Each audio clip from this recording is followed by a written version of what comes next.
اللہ کی قسم کھا کے بول رہا ہوں, وہ بھی اللہ کی قسم پھر کھا کے بول رہا ہوں, جس مسلم گھر کے اندر اللہ کے نام اور صفات کی تعلیم نہ دی جائے وہ مسلمان کا گھرانہ ہو ہی نہیں سکتا. ورنہ میرے پاس تو اللہ کا تعارف اتنا ہی ہے جتنا ایک ہندو کے پاس رام جی کا ہے اور کرشن جی کا ہے, یا بھگوان کا لفظ بول لیتا, یا کوئی عیسائی گاڈ بول لیتا, یا انگریز گاڈ بول لیتا. انہیں گاڈ بول لیا, میں اللہ بول لیا. اس کی ضد یہ ہے کہ عیسیٰ ہمارے گاڈ ہے, میری ضد یہ ہے کہ اللہ میرے گاڈ ہے.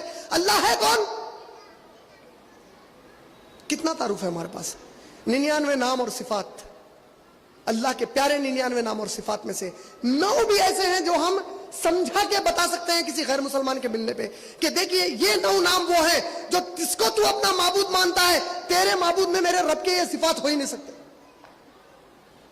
ہم میں سے یہاں بیٹھے کتنے ہیں جو سورہ اخلاص کئی بار پڑھتے قل هو اللہ احد, لیکن کتنے ایسے ہیں جو غیر مسلمان کو مل کے بولے کہ دیکھ میرے اللہ کے یہ 4 صفات 4 آیتوں میں بتائے گئے ہیں, تیرے معبود میں یہ صفت نہیں ہے تو یہ ہو ہی نہیں سکتا. چیلنج ہے, ایسا کوئی معبود لا جس میں یہ 4 صفت ہے, تب میں بھی اس کی عبادت کرنے کے لیے تیار ہوں. اور اللہ کی قسم اللہ کے سوا وہ صفات کسی میں آ ہی نہیں سکتی. اگر میرے گھر میں میں پیدا ہو کے بڑا ہو گیا اور جس کو مسلمان پیدا کیے اللہ تعالیٰ, اس سے زیادہ میرا ناشکراپن اللہ کے لیے کیا ہو کہ میں اللہ کے بارے میں تعلیم ہی نہیں لیا زندگی میں. میں تعلیم کس کے بارے میں لیا؟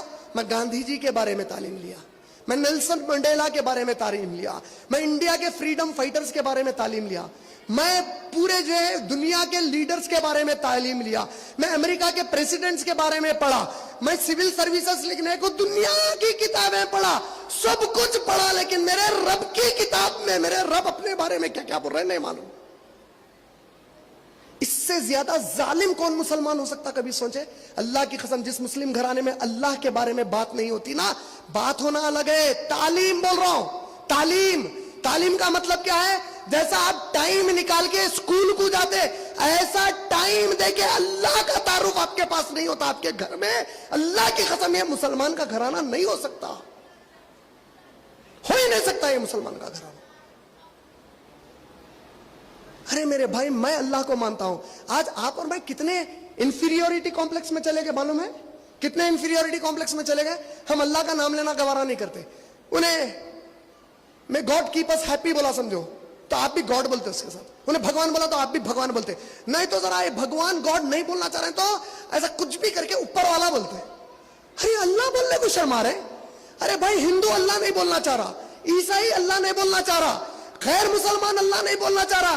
جس قوم کو اللہ کا نام سکھایا گیا وہ قوم بھی اللہ کا نام لینا گوارا نہیں کر رہی مارکیٹ میں آگے. یہ کیسا مسلم گھرانہ ہو سکتا جس کے دل میں, جس کی زندگی میں, جس کے گھر میں کائنات کا رب, خود کا رب جس نے پیدا کیا, مجھے مسلمان بنا کے پیدا کیا. کتنا عظیم تحفہ ہے مسلمان بن کر پیدا ہونا. سالم رضی اللہ تعالیٰ عنہ ایک صحابی تھے, اللہ کے نبی کے پاس تشریف لائے, لا کر کہتے ہیں کہ میں مسلمان ہونا چاہتا ہوں. عمر کتنی ہے؟ 60 سال سے زیادہ, 60 سے زیادہ ہو گئی.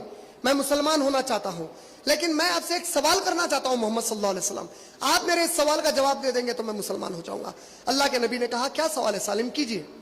کہا اے محمد صلی اللہ علیہ وسلم, آپ جتنے تعلیمات دے رہے ہیں اچھائی کے, میں ان پورے تعلیمات پر پہلے سے ہی عمل کر رہا ہوں. میں نے کبھی شراب نہیں چھوئی, میں نے کبھی زنا نہیں کیا, میں نے چوری نہیں کی, میں نے سود کا کبھی کاروبار نہیں کیا, میں کبھی بتوں کی پوجا نہیں کیا. میں یہاں تک کہ مکے کے لوگ جب بیٹیوں کو زندہ دفن کرتے ہیں, میں جب ان کے گھروں پہ جا کے رات میں پوچھتا ہوں تیری بیوی پیٹ سے ہے, پریگننٹ ہے, اگر ہے بولتے تو مارک ڈالتا, بار بار جا کر پوچھتا, اگر وہاں بچی پیدا ہوتی پیسے دے کر اس بچی کو خریدتا, میرے گھر میں لا کے پالتا پوستا, بڑا کر کے اس کی شادی کرا کے اسے بھیج دیتا. یہ تمام نیک کام میں مسلمان ہوئے بغیر کرا. غور سے سنیے حدیث, میں مسلمان نہیں ہوں لیکن یہ سب اچھائیاں کیا. اے اللہ کے رسول, اگر اب میں کلمہ پڑھ لوں تو کیا اللہ مجھے وہ نیکیوں کا بھی اجر دیں گے قیامت میں؟ کیا اس کا بھی ثواب ملے گا مجھے؟ اللہ کے نبی کا جواب آیا, اے سالم, اب جو تو میرے پاس کلمہ پڑھنے آیا ہے وہ نیکیوں کا بدلہ اللہ تجھے دے رہے ہیں کہ اسلام کی توفیق دے رہے ہیں, اور مجھے میرے ماں کے پیٹ کے باہر سے مل گئی, قدر نہیں ہے اس کی. وہ وہ نیکیاں کرنے کے بعد اللہ کے نبی کہتے ہیں کہ آج جو تو کلمہ پڑھنے میرے سامنے آیا ہے سالم، یہ توفیق تجھے اللہ نے اس لیے دی کیونکہ تو وہ نیکیاں کرتا تھا، اور میں تو ماں کے پیٹ سے پیدا مسلمان ہوا۔